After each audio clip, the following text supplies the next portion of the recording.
So welcome to summer. It's definitely officially here.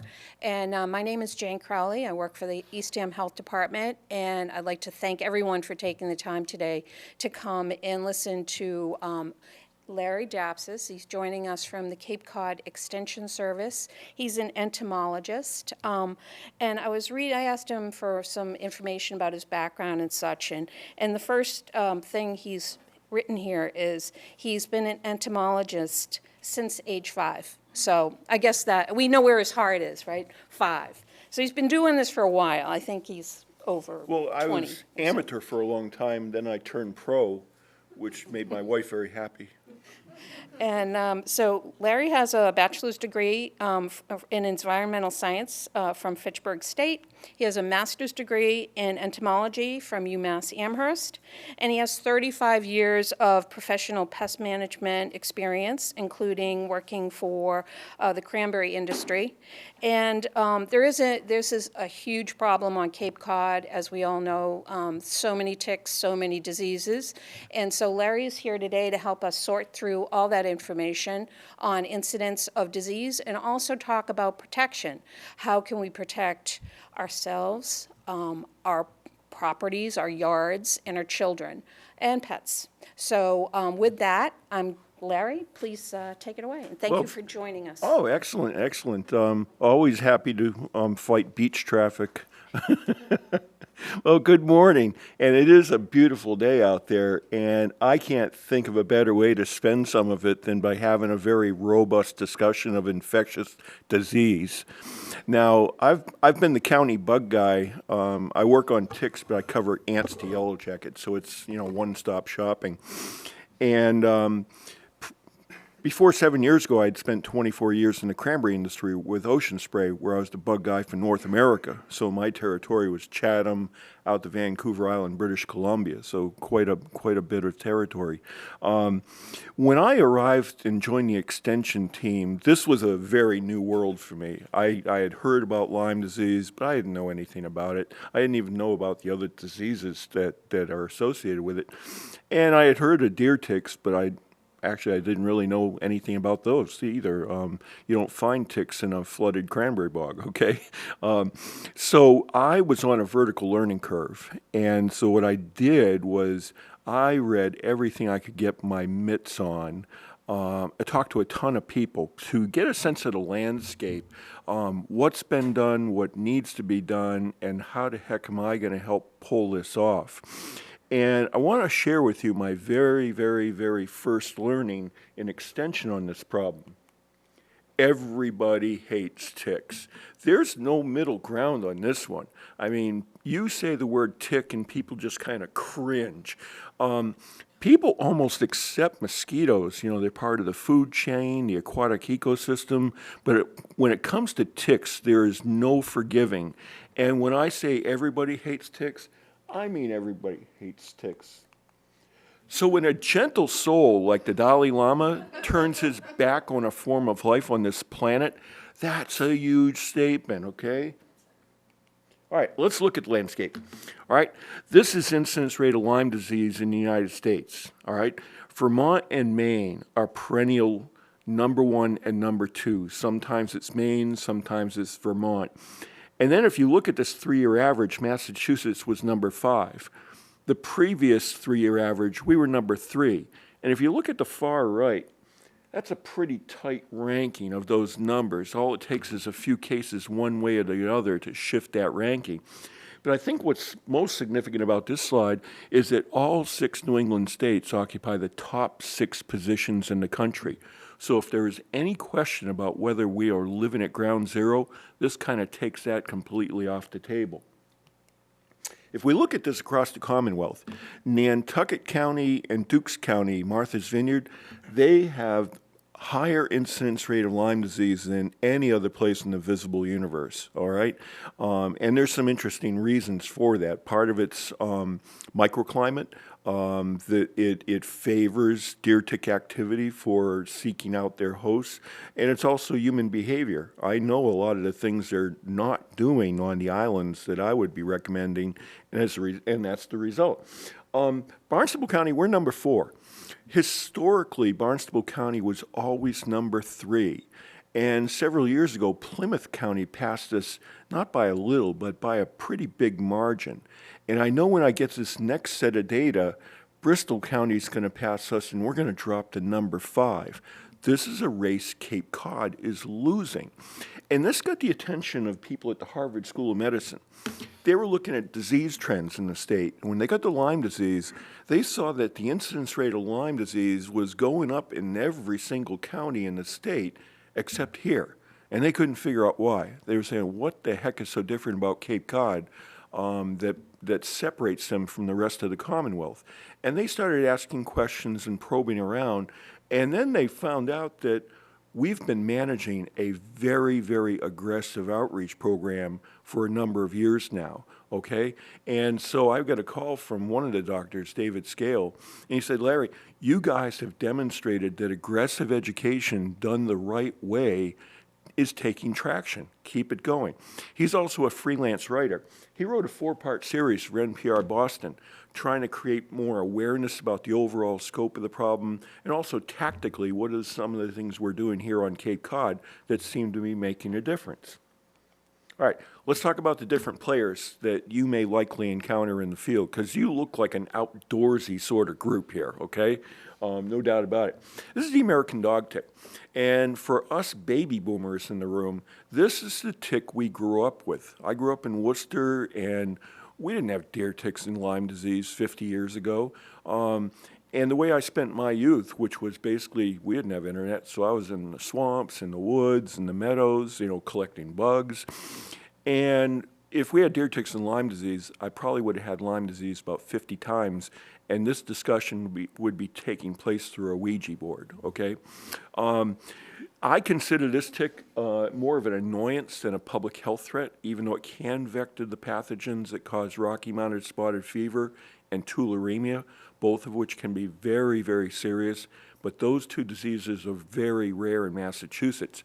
But you might remember 2 years ago, there was a 10-year-old girl in Brewster that came down with Rocky Mountain, which she was accurately diagnosed, which is, she's lucky, medevac to Boston and successfully treated, I'm told. Here's the newest tick. Who's here heard of Lone Star tick? Yeah, we've gotten a lot of coverage on this thing. This is a very, very different tick. This thing has been traveling north for a number of years now. A number of ecologists, including myself, think that this is a sign of climate change. We are seeing plants and animals in places we never used to see them before. And up until about 5 years ago, the northernmost point of establishment was Noshawn, Cuttyhunk Island, Vineyard, and Nantucket. But I was called out to Sandy Neck Beach Park 5 years ago. And they said, Larry, we know what a dog tick looks like, and we certainly know what a deer tick looks like, but this isn't either one. So that's a 6-mile-long peninsula, okay? And I went in and sampled, and I found Lone Star tick from one end of that place to the other. Lone Star owns that real estate right now. And then last fall, I was called out to the Shining Sea Bike Trail in West Falmouth, and we found another established population. So what I think has happened is that this was introduced by migratory birds. Sandy Neck Beach Park is a perfect flyway. So you can imagine birds traveling and stopping off in one of the islands and then starting to travel north and landing, and ticks might be dropping off, laying eggs, and go on from there. The other thing that's interesting, I guess, is that like other ticks, the adult female lays her eggs in a mass, and it might be 5,000 or 6,000 eggs. And those things will hatch out in late summer, August into September. So you end up with these very high concentrations of these little tick larvae that are less than 1 millimeter long, okay? And if you're strolling along and you bump into one, generally you're going to meet most of the family in a hurry. And with this aggressive behavior they have, they can quickly swarm you, and you can wind up with 200 or 300 bites before you know it. All right? This thing is different in a few different ways. Unlike other ticks, this thing has great eyesight, and they can run. If they see you, they will chase you, okay? They will hunt you down like a coyote on a little bunny. And one of the problems with this, besides the physical problems that they cause, it's already been misdiagnosed in ERs on the Cape. People are going into ERs with this clinical presentation, and they're being told, not a problem, don't worry, it's just chigger bites. Well, there's a little problem with that. We don't have chiggers in Massachusetts, okay? So in response, I wrote up a one-pager. Cape Cod Healthcare put this out through their network because we got to kind of bring the docs up to speed. Any docs in the room? Any doctors in the room? Okay. If doctors are the hardest group of people to train, in my experience over the last 7 years. All right. While they don't carry the pathogens that cause Lyme disease, they've got their own unique set of diseases that it can vector. Ehrlichiosis and tularemia can be pretty serious. Stari is the type of rash disease with flu-like symptoms, not too bad to treat. That's the only pathogen we have found in Lone Star ticks, and I know we've had cases of Stari treated. But the real joker in this deck is the bite of a Lone Star tick can trigger an allergy to red meat consumption. And that allergic response can range from hives all the way to anaphylactic shock. I know of cases on Cape Cod where people go to a backyard barbecue, have a burger, 2 hours later they're in Cape Cod Hospital with anaphylactic shock. And no one knows how long it takes for this thing to dissipate. It seems to go away over time, but we really don't know a lot about it other than the fact that you can be tested for this particular carbohydrate in your blood because you build antibodies to it. But nobody knows what might happen the next time you get bit by a Lone Star tick, so there's a lot of research that needs to be done. All right, this is still the front and center player in the whole ecosystem here, deer tick. And the proper name, or the more accurate name for this tick, is the black-legged tick, and we'll get into the reason for that in a minute. Unlike Lone Star ticks, deer ticks don't hunt you down. In fact, they're blind. They are an ambush predator, so they wait for dinner to come to them. And they have this particular behavior called questing. And so you see this adult female deer tick, and she's got her front legs stretched up in the air like she's signaling a New England Patriots touchdown. Well, she's not. Her nose is on her front legs, and they have a very acute sense of smell. They can smell carbon dioxide. So if you're moving and walking through an area and maybe you're pooch and you're both breathing, you're changing the concentration of carbon dioxide around you. They can also detect changes in temperature, like body heat. So the closer you get to that tick, it can sense that. And they can detect vibration. So you're looking kind of really scared. Okay, just chill. Because the scary part's almost done. And then we're going to get to the part where I masterfully reassure you that all is not lost, okay? So just hang in there. So they will orient to those different signals, and at the end of those legs, they have this beautiful little claw, and all you have to do is basically touch it, it will attach, and then start climbing and looking for a place to settle down and have dinner. All right, let's look at the tick hardware, all right? That's a tick head under a microscope, okay? These things on either side of the tick's head, those are called palps. That's what the tick uses to taste you and see if you taste interesting enough to be worthy of dinner. If you are, it'll take those things. Those are called chelicerae. They're like little scalpel blades with hooks. So what that tick does is it makes an incision, hooks in, and yanks, okay? And it does that repeatedly. It's kind of like doing the breaststroke. And with each motion, it's driving this beak of a mouth part down deeper and deeper into your skin. And if you look at that thing under the microscope, yeah, that's pretty impressive hardware. Not only is it fairly long, but it's got those recurved barbs like fish hooks. So if you ever were trying to pull a tick off of you and you felt a lot of resistance and felt like you might be ripping out your flesh, well, it's because you are, okay? And so because they're designed to stay for a while, from start to finish, that tick might be attached to you for 4, maybe 5 days. So once the tick attaches, which takes about a minute. They work pretty efficiently. There's an interesting YouTube if you're in the mood. New York Science Times, how a tick attaches to you. It's fascinating. You would love it. We showed it in some middle schools, and there were 2 little girls, 5th graders, and they were hugging each other and watching the video with one eye. I wish I had a picture. So after the tick attaches, it doesn't start sucking blood immediately like a mosquito might do. The first thing a tick does, it injects you with tick spit. And to a science geek like me, tick spit is fascinating, okay? It's got hundreds of biologically active chemicals. And one of the chemicals in tick spit is glue.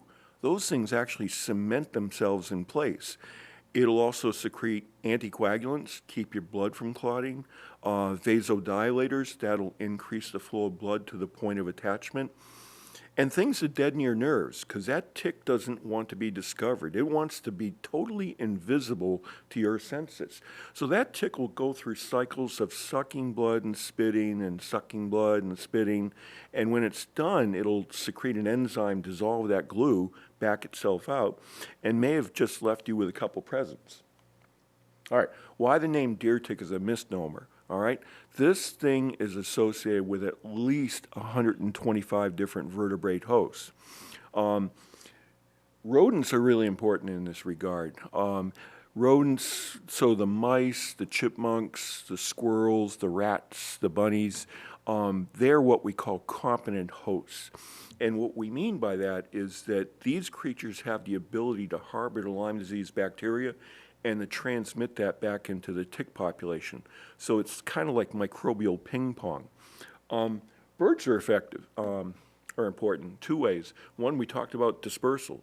Birds can carry ticks long distances, but there are some species of birds that are competent reservoir hosts for that bacteria, including our friend the wild turkey, which we seem to have a fair number of in recent years.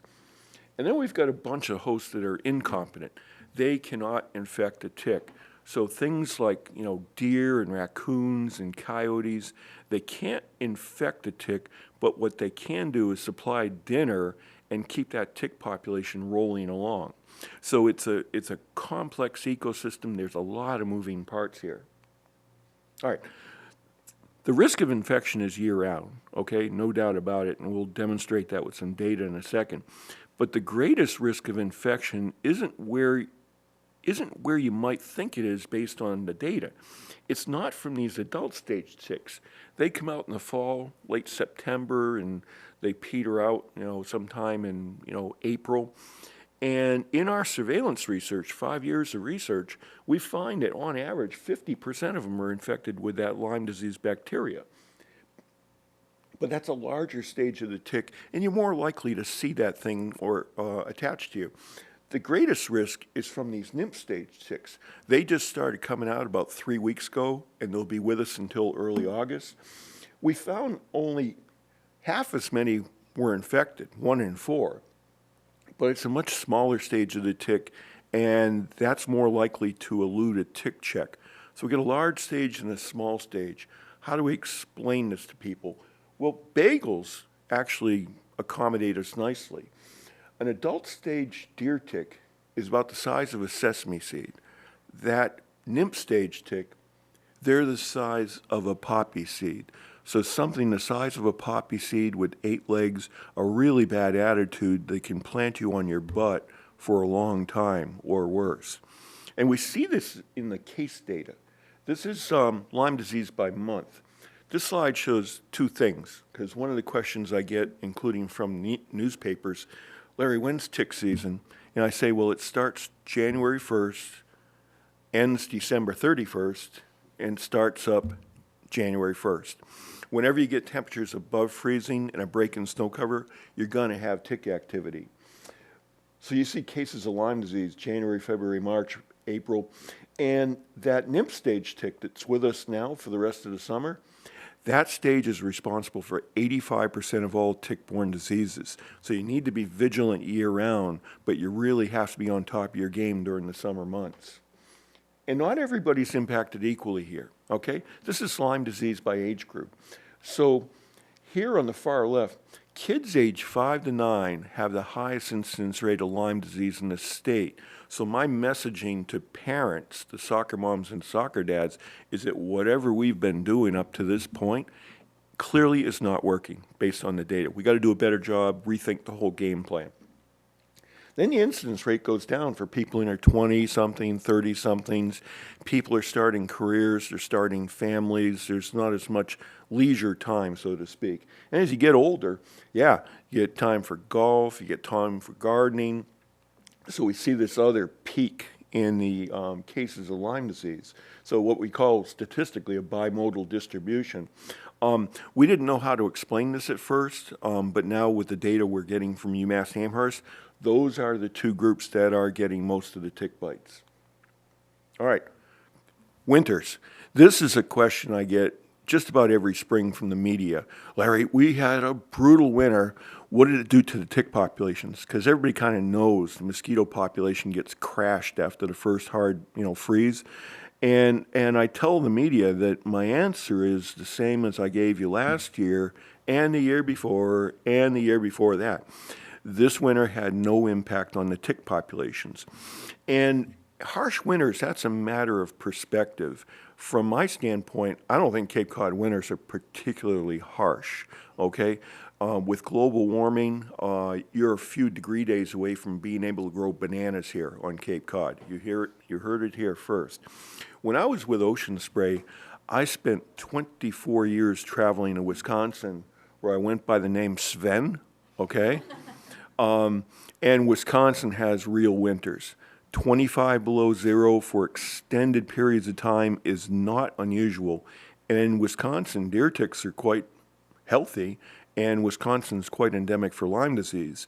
And it is also the reason I think Wisconsin has the highest per capita consumption of brandy in the country, okay? Those people are absolute warriors. I love them, they'll do anything to survive. The reason for this is pretty cool. Ticks synthesize a chemical called glycerol. Well, what's glycerol? These guys make antifreeze, okay? Ticks have been on this planet for basically 100 million years. They're as old as horseshoe crabs.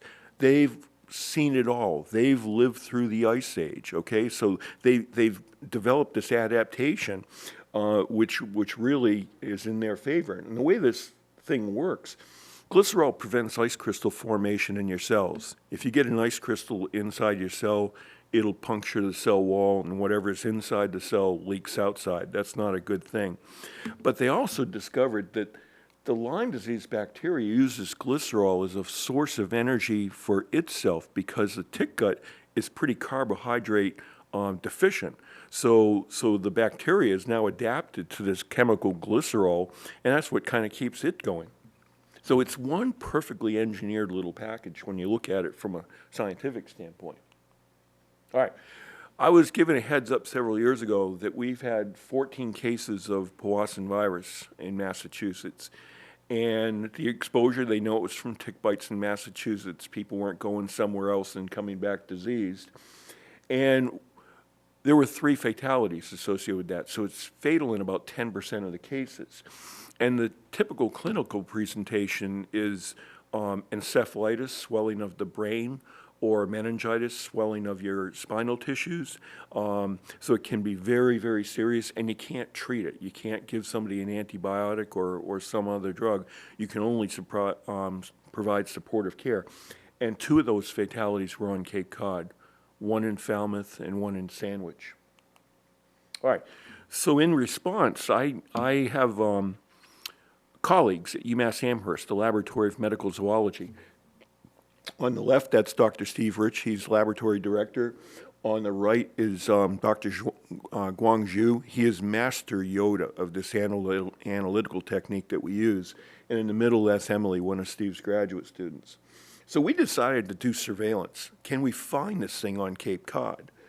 And we knew we thought we were looking for a needle in a haystack. My friend Gabby at Cape Cod Mosquito Control, she'll submit hundreds of mosquitoes for testing before she finds a single detect of West Nile virus. And so we decided, all right, let's cast a net and see what we get. So we set up 6 sampling points from Falmouth into Barnstable, into Brewster, Harwich, Orleans, and Truro. And when we got our data, we almost fell out of our chairs. We found detectable levels of powassan at 4 out of the 6 sites, at infection rates as high as 10%. So these data show us a couple different things. One is the distribution, Falmouth all the way to Truro.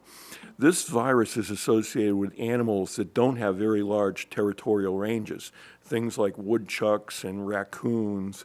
And so my colleague at the Carey Institute in New York, Rick Ostfeld, has done some work on powassan. So I shared this with him. I said, hey, Rick, how long do you think this thing has been here on Cape Cod? And as a theoretical ecologist, he can be casual with his numbers. He said, Larry, it's probably been on the Cape, I don't know, 15, 20,000 years, okay? So this thing has just flown under the medical radar screen, and we're just now catching up. And when we look at the infection rates, that shows us that there's certainly potential for a lot of exposure and very few cases of this being diagnosed. So now we kind of put on our West Nile virus lens that we know with West Nile, a lot of people can be exposed to that virus and not come down sick at all. So it looks like in a lot of people can be exposed to this one, but it's only in the rare instances where it goes what we call neuroinvasive. That's when things get really scary. All right.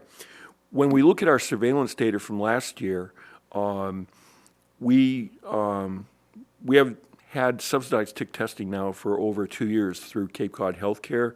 We've received several years of grants, and the grant money's run out, but they've picked up the ball because they see the value in testing ticks. And when we looked at last year's data on Cape Cod, we saw a range of infection rates for these different pathogens, Lyme 20 to 41%. The lower end of those numbers, those are really Barnstable to the Upper Cape.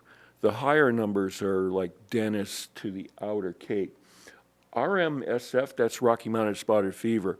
We figured as long as we had a case of this a couple of years ago, let's look at it. So we tested over 160 dog ticks, and we didn't find a single detect. So we're confident it's out there, but it's at a very, very low level. All right, we talk about our program in a 3-phase plan. Protect yourself, protect your yard, and protect your pets.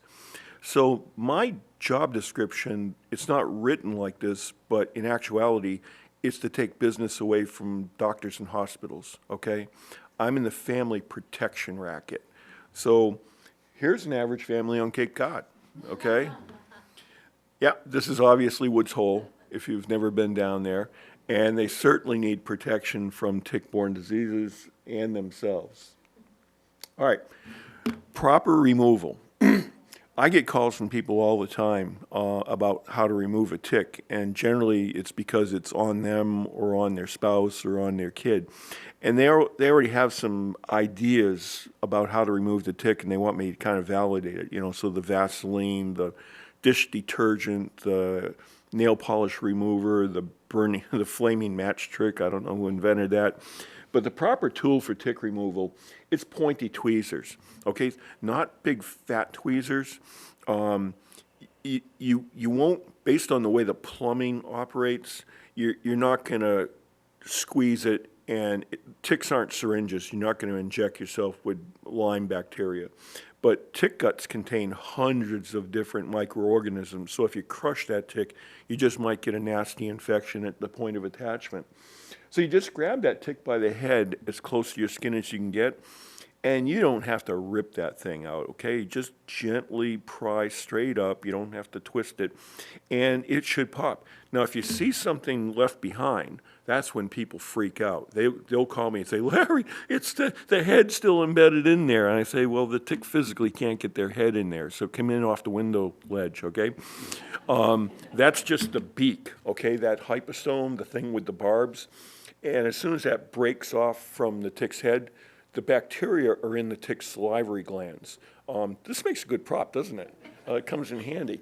So once that tick head breaks away from that beak, this is like a soda straw with barbs. It's no worse than a wood splinter. So you just hit it with a little Neosporin and it's going to dissolve in a couple days. I tell people to record the date. I think it's important to timeline these things.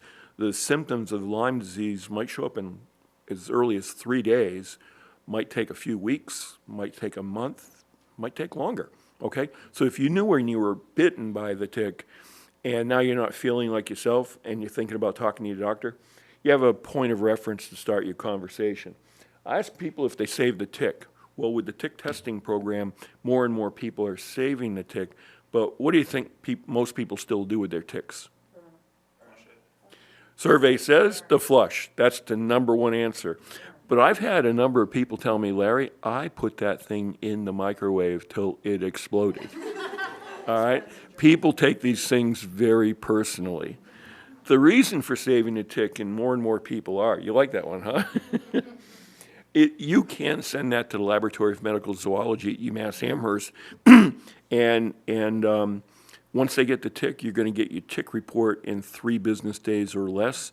And unlike things like the human blood test for Lyme disease, this is 99.99% accurate. So we've been trying to get the medical community to look at this tick report as a potential tool to help them properly diagnose diseases. So I'm going to show you a couple examples of a tick report, because if you go to tickreport.com and click on statistics and put in your zip code or a zip code, of interest, it'll pull up all the tick reports for that particular area. So this one I picked, it's pretty interesting, a 3-year-old boy from Norwell, okay? And this tick was attached to this kid's head. And the laboratory also gives you an estimate of feeding state of the tick. They'll send you pictures. And this tick, that tick was fully engorged. That tick was on this kid's head for 4, if not 5 days. I'm not sure how that happens. He obviously didn't have a dew like me. So this is long enough time for transmission to occur, all right? For most of these diseases, we have a 24-hour rule of thumb. If the tick is attached to you for less than 24 hours, the risk of transmission is low. It's not 0, but it's low. After 24 hours, the risk of transmission ramps up quickly. The game changer here is Powassan virus. The transmission time for Powassan is 15 minutes, okay? So right after that tick is attached to you. So this tick was positive for Borrelia burgdorferi. That's the pathogen that causes Lyme disease. And without medical intervention, that little boy certainly would have come down with Lyme disease. But this tick was also infected with Babesia that causes babesiosis.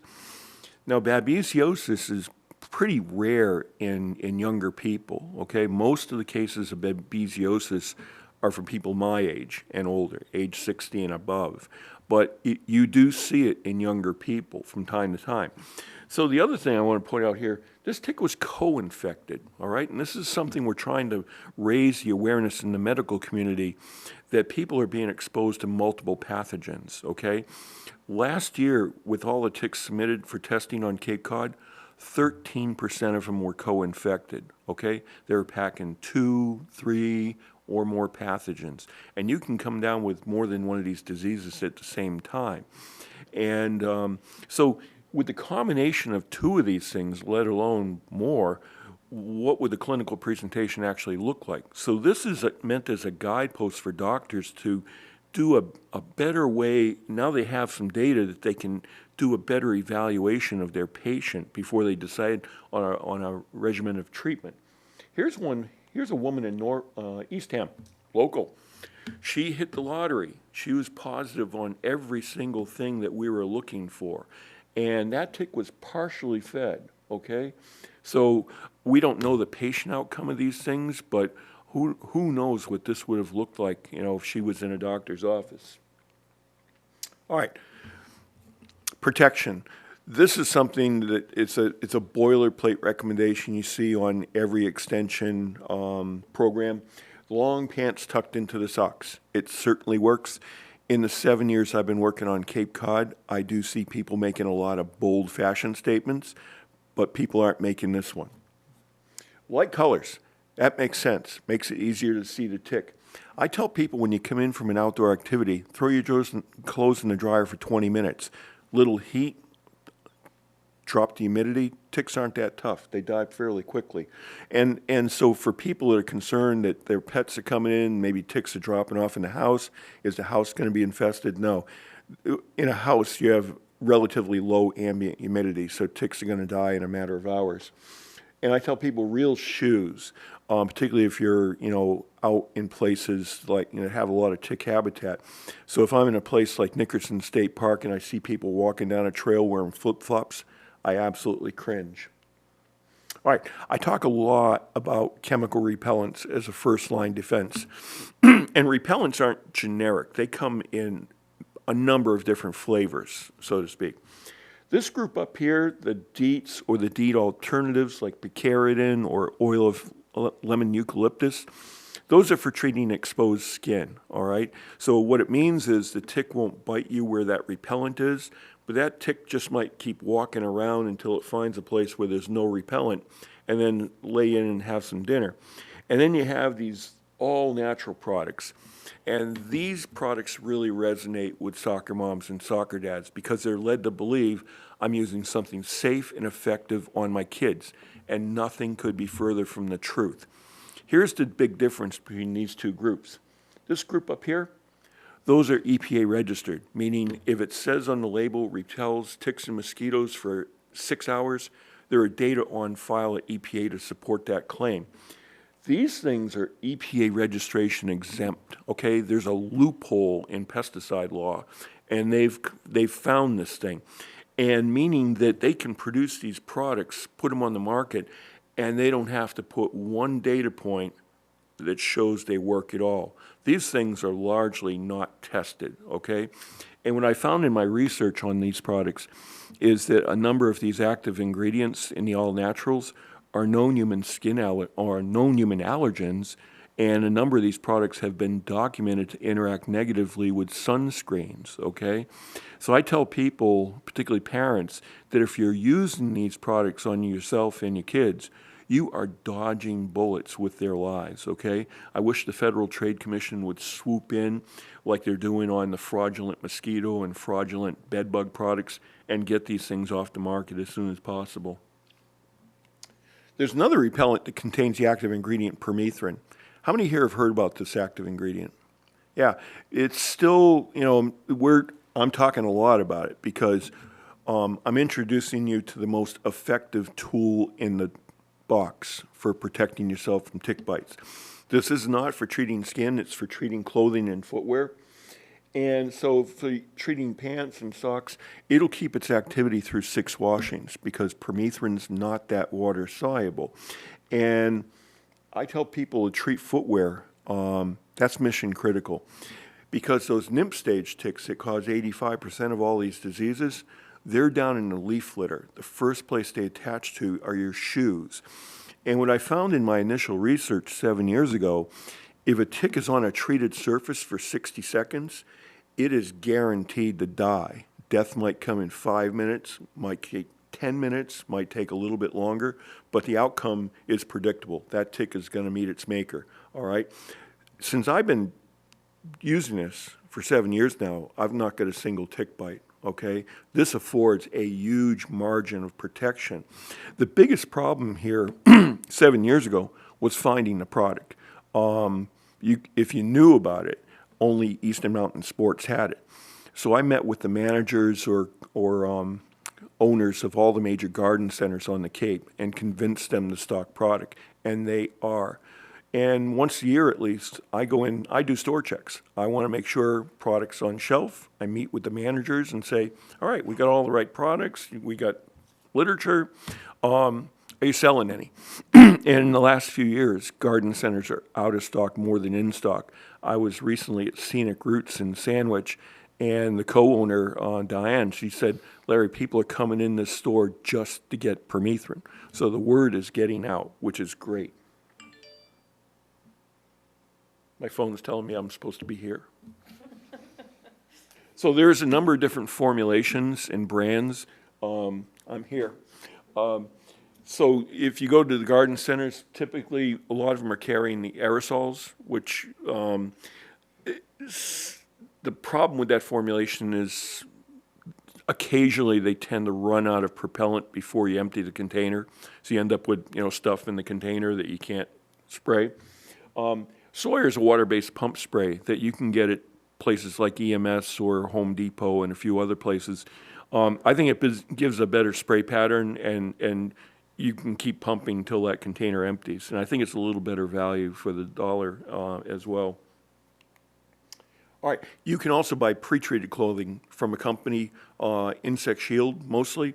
They've been in this biz for a long time, and it keeps its activity through 70 washings. Now, you can buy insect repellent clothing under other brands like Orvis and Ex Officio, but Insect Shield, they're in the private label business. So if you bought it from Bean, it came from Insect Shield. And the third way you can skin this cat, you can send your clothes to Insect Shield, and they will treat them and send them back to you with a 70 washings claim. So it's basically the life of the garment. And a lot of people are doing this, and they're very happy with the service. So the elephant in the room slide. How toxic is this, Larry? Particularly parents, they look at me like I'm insane. Larry, you're telling me to dress my kids in clothing treated with a synthetic chemical pesticide? And I nodded my head. I said, remember that slide, kids age 5 to 9? We got to really think this over. So I spend as much time as necessary to walk people through this mental barrier. And a lot of people I find on Cape Cod are chemophobic, and so I deal with this all the time. A basic tenet of modern toxicology, it's not the molecule that makes the poison, it's the dose that makes the poison. How much you were exposed to and what was the route of exposure. Was it dermal? Was it oral? Was it inhalation? Those all make a difference. So permethrin has overall very low mammalian toxicity. So by virtue of that, it's over 2,000 times more toxic to a tick than a person. People are big, ticks are little. It doesn't take a whole lot to knock them off. EPA's position, permethrin-treated clothing poses no harm to infants, children, pregnant women, and then they later extended that to nursing mothers. And their criteria certainly would have been conservative. And the reason for this is absolutely key. Permethrin and other synthetic pyrethroids, like permethrin, have very low dermal absorption. There are other classes of insecticides, like, say, phosphates, so things like diazinon. You get that on your skin, it mainlines into your bloodstream, and it's on its way to your nervous system. But with these pyrethroids, really low dermal absorption, and whatever small amounts absorbed is metabolized in a couple hours. National Academy of Sciences, that is a heavyweight organization. And their question was, what about long-term exposure? So in their study, they looked at people wearing permethrin-treated everything, head to toe, and 18 hours a day, every single day for 10 years. And when they rolled up that aggregate exposure, they saw no reason to expect an adverse effect. And finally, the last thing I point out to people is that permethrin is the active ingredient that you would slather on an infant for scabies mite. And it's also the standard active ingredient to treat head lice, which is making a comeback in our school system. So the way I look at this is that what I consider to be a really low risk cup for permethrin exposure, and then you weigh that against the consequences of one of the tick-borne diseases, that is easy, easy math. I mean, everybody should be doing this tactic. You do this, you've reduced your chances of getting a tick bite by 90%, okay? All right.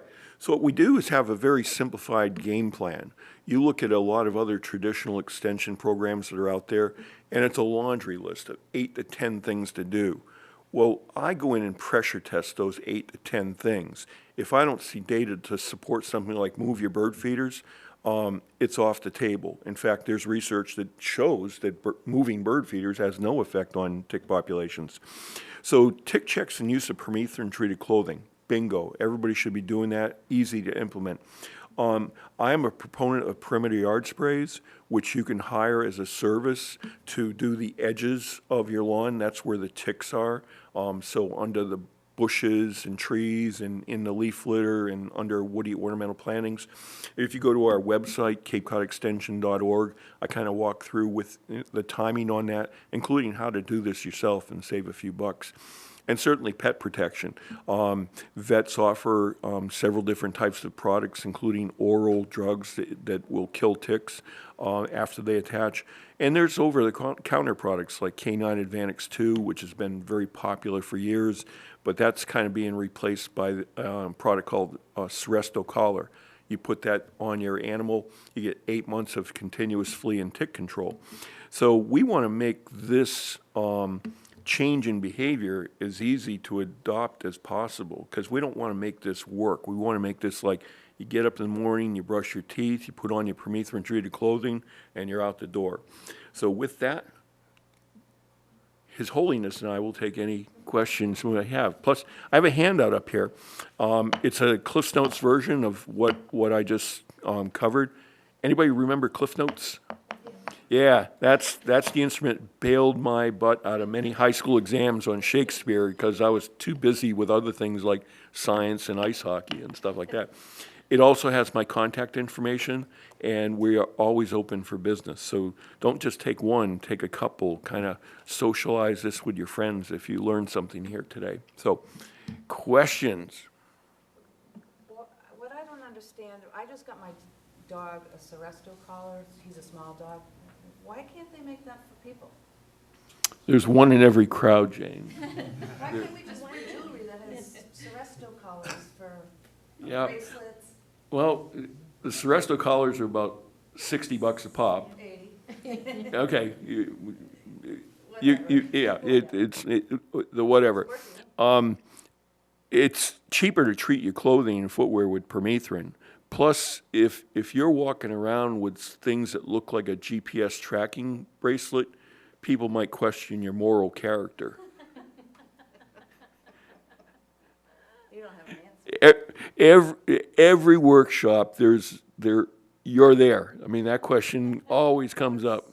Seems, I mean, you got to start thinking like, okay, so the medical community, what would happen when all these, think of all the, it's like any disease, if they get a cure for it. Yeah, I mean, when we shared our data on co-infection we hold physicians forums every spring. So we invite all the doctors on the Cape to the Hyannis Golf Club, give them dinner, and then we bring in cutting-edge researchers from institutions like Columbia or Johns Hopkins, because we're trying to elevate their knowledge of tick-borne diseases. And about 5 years ago, I presented our data on co-infection, and they just about fell out of their chairs. They had no idea what people were potentially being exposed to. So the medical community on Cape Cod, they need to come a long way. And if you think about it, let's say you're in an area of the country like, say, Georgia, that has a really low incidence rate of Lyme. If you get Lyme disease down in Georgia, what are the chances of somebody actually recognizing it and treating you properly? Pretty darn low. It's hard enough to get a Lyme literate doctor up here. Okay. Yes, Jane. Just as a follow-up to that question about the collars, so I'm assuming, when I don't have a dog now, but when I did, I used the Advantix, and it was an injectable, a liquid Yep. that you put. Yeah, monthly in the topical, bag. yep. Right, but they couldn't lick it, so it was absorbed. I assume that the way the collar works is through an absorption. No. Well, yes and no. It actually gets into the oils of the skin and gets distributed across the pooch's body. restriction, I think it activates, isn't that correct? The No, collar, so- it's a controlled release matrix, okay? But I've talked to hundreds of dog owners, and they are very happy. I've only had one person tell me the dog's neck, the skin got irritated from exposure to the collar. But if you were to put a couple collars on your calves, I mean, it's not labeled for that, but I don't know if the Seresto police are on Cape Cod, so you would be a test subject. Yes, sir. The history of the ticks goes back to what, World War II. Ticks were gathered and injected with that. Well, there was, yeah, I mean, biological warfare was an active area of research, particularly in Nazi Germany. And then after the war, we took the very best of their scientists and we hired him and had him run a similar lab on Plum Island, New York. You may have heard rumors that Lyme disease escaped from Lab 257 and the rest is history. Well, Lyme's endemic in 80 different countries around the world, so it's not a new disease, it's a re-emerging disease. But if you like conspiracy theories, the book Lab 257, it's a page turner. Yes, sir. So, did you say that this, like, the 6 states that made up of, in New England are like the highest, they have where the tick They rates are. What, like, what's like the second, section? Second Uh, in the United States? 95% of all cases of Lyme disease are found in 14 states. So the mid-Atlantic, like Maryland and up to southern Maine, out to eastern New York and Pennsylvania, and then the upper central Midwest, so western Michigan, Wisconsin, Minnesota. But if you look at the distribution of cases, Lyme disease has been diagnosed in 49 out of 50 states. Ticks haven't learned how to swim to Hawaii, so they've been Lyme-free for a long time. So therein lies the problem. A couple different ways. If you're in an area where it's uncommon, finding a good medical person to help you is tough. And it comes to create a funding issue. So in terms of, people are saying, why can't, federal funding be used to, fight this thing? If you look at the CDC's budget, tick-borne diseases really aren't high on the radar. They talk a lot about it, but they don't really do anything. And so if you had a big requisition for funding to Congress, why would a congressperson from Texas want to approve something where Lyme disease is not a big deal in my home state? My constituents don't care. So that's part of the problem, is the distribution of the diseases. So, our family has cranberry bogs. Mhm. We work constantly around ticks and all that, and have contracted Lyme disease. Oh yeah, I know of a number of growers. You get off the bogs on those ditch banks. Plenty of tick activity there. Right, so, I noticed, well, when you go to get treated, that doctors have different, opinions on whether or not the Lyme disease ever leaves your body, and some say that it doesn't, and it can just have flare-ups. What's your opinion on that? I don't have a qualified medical opinion since I'm not an MD. Right. I'm not allowed to practice medicine without a license in this county. Over in Plymouth County where I live, yeah, I give my opinion all the time. It is the most polarized question in the medical world that I'm aware of. You have two groups of doctors that are this far apart. There's nobody in the middle. So you've got a group of doctors over here, very conservative, and that's what the CDC subscribes to, that basically say, you get up to 28 days of antibiotics, you are cured of Lyme disease. Anything after that is post-Lyme disease injury, okay? So they're saying something happened to you, you're showing symptoms, but it's not due to a persistent systemic infection. Well, over here, they respectfully disagree. It's not respectfully. They are very adversarial people. They hate each other. And they basically say there's evidence out there that some people benefit from longer-term course of antibiotics, and that should be considered. And at the latest physicians forum, there was a woman I brought up from Tulane University because I saw her research and I said, we got to get her up here, Monica Embers. And she had to produce data in primates. You know, she works at the Primate Research Center at Tulane. And she demonstrated that Lyme disease bacteria successfully survived the 28-day antibiotic challenge. So it raises a lot of questions about persistence, okay? Was pretty interesting data to kind of get at some of that. Anybody remember the National Geographic special, The Iceman? The guy they found up in Yeah, there was a guy that they found in the Italian Alps, mummified remains, and they carbon dated his body to be 3,400 years old. And they did an autopsy. With today's medical technology, they were looking what was going on with him. And he had Lyme disease. They found that DNA of that bacteria in his bone tissue.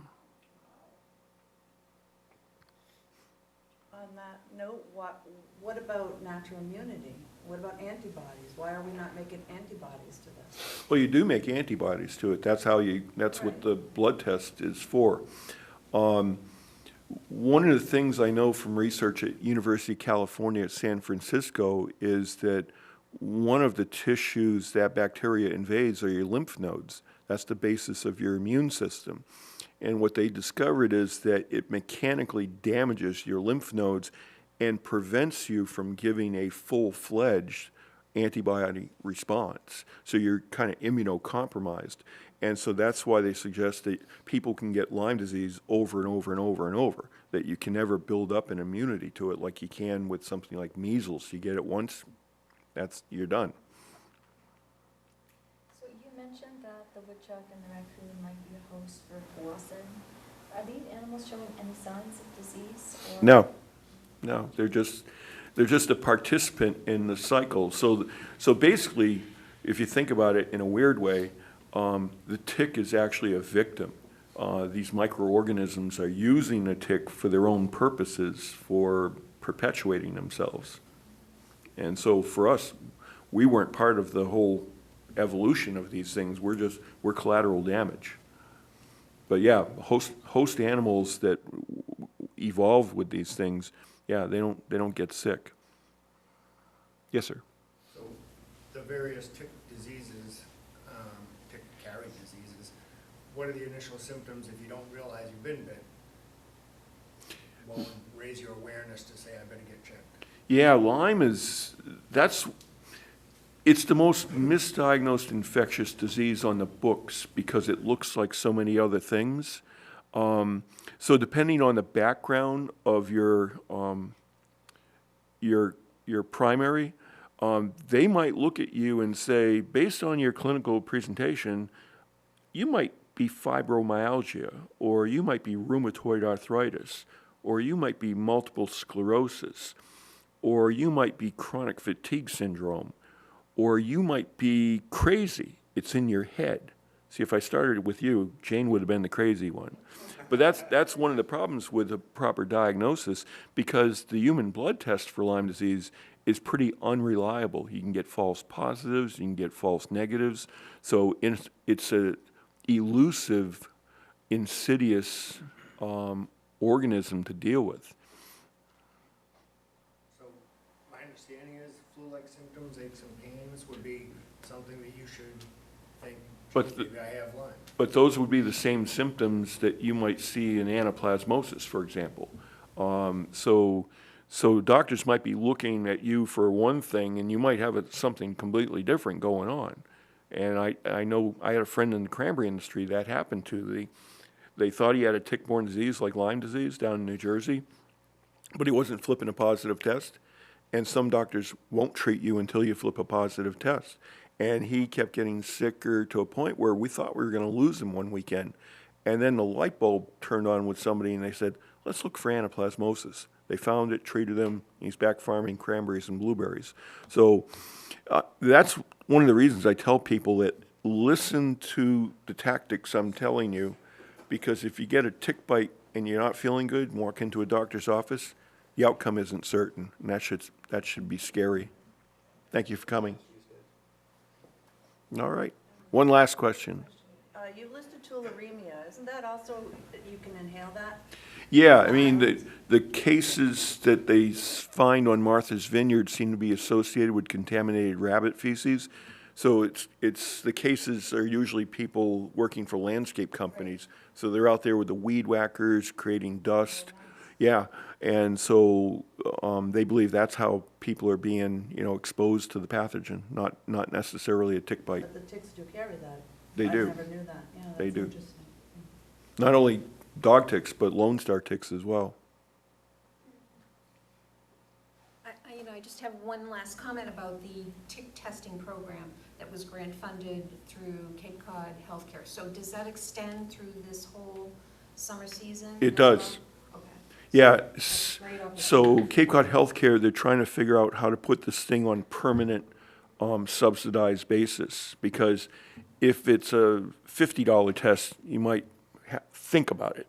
But if it's $15, the price of a pizza, it's no-brainer.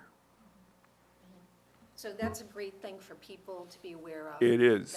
So if you found a tick attached, that is something that could be sent off to the lab at UMass. It's subsidized, so for $15, you have peace of mind knowing, that it is infected, isn't infected. It's really, it's really a great opportunity, and it's such a low cost to the individual. So that's a really important thing to share with your visitors that might be here, and concerned if they have a tick attached, something that they can do to be proactive. Yeah, I've had a number of parents tell me that when that tick they pulled off their kid came back negative, it's like now they don't have to be sweating bullets about waiting for something to happen.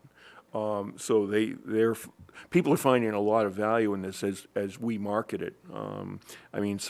We have marketed this program for the last couple of years. Send a tick to college. I personally have sent 4,000 ticks to college in 7 years. And regionally, we gain so much from the information that We the do. scientists are collecting about where the disease is located, incidence of the disease and all. So Yeah, it's a and great program. when they extract the DNA, it goes into an archive. So we can retrospectively look for something. So if something new shows up, because we're up to 5, but does the number stop at 5 because you have 5 fingers on your hand? There could be other things in the ticks that are making people sick we just don't know about. And if somebody discovers something, we can go back and look at that DNA and see where it was found on Cape Cod and how long back. So it's a valuable asset that UMass has. And we've used it for relapsing fever. We went back in time and said, all right, this has been here for a number of years.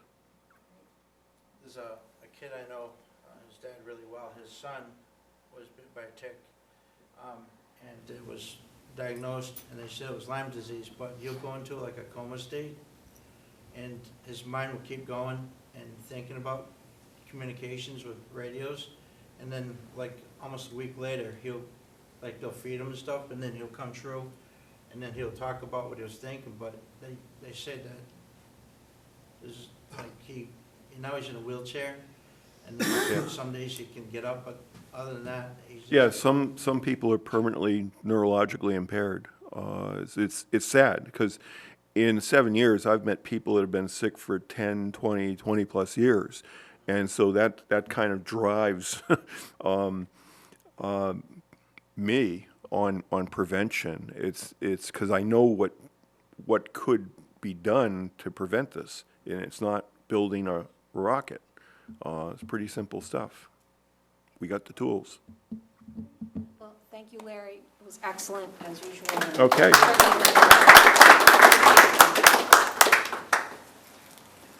Grab a card.